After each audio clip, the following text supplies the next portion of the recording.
In this video, we will provide an overview of the Responses section within MemberInsight. The Responses section allows users to review survey responses. At the top of the screen, we do have filters that can be utilized in order to view those responses. You can set your time in advance. We can go by last 30 days, 3 months, 6 months, 12 months, or a specific date. You can choose the type of survey you'd want to view, whether you want to look at relational department versus just department, or maybe all surveys. From here, you do have the option of using your location dropdown, and typically this is going to be set at just one location for you. For our training environment, we do have multiple locations set up. So what you would do is just pick your location, and that will then let you drill down by the department survey if you like.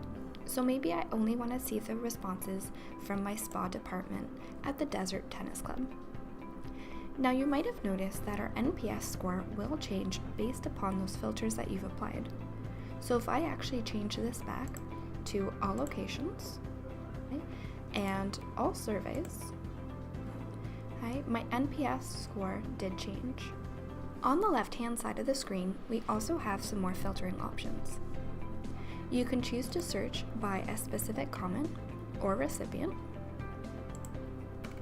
by the type of response, whether it's a promoter, passive, or detractor, if you want to search by specific tag groups, or utilize the other filters seen below.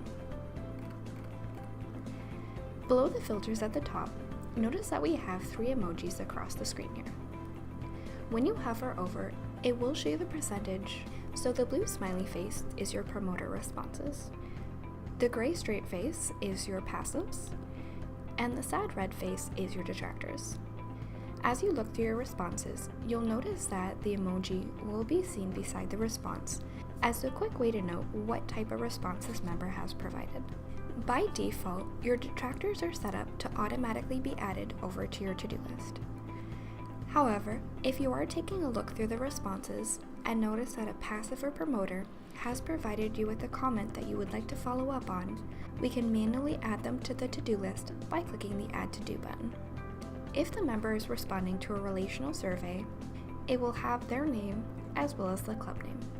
If they're responding to a department survey, it will have the member name, the club name, as well as the associated department. In the top right-hand corner of each response, there is a history button. Clicking this will show you any past surveys that they've responded to, including the date of that survey, the score, and any feedback they've provided.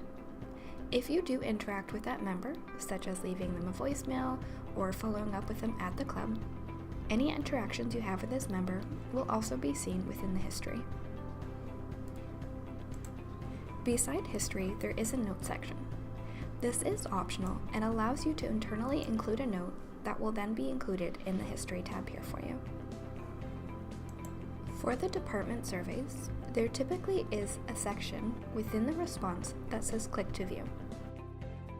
When you click to view, it will allow the club to see when that member visited the club and became eligible for that particular survey. The Click to View will display the date and time the member made a transaction at the club and the department they attended.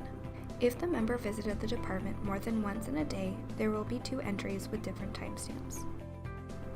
Also within a member's response, you'll notice that there are response tags, i.e. keywords that are pulled from a member's response. For more information on response tags, please watch the video entitled Response Tags and Response Tag Groups.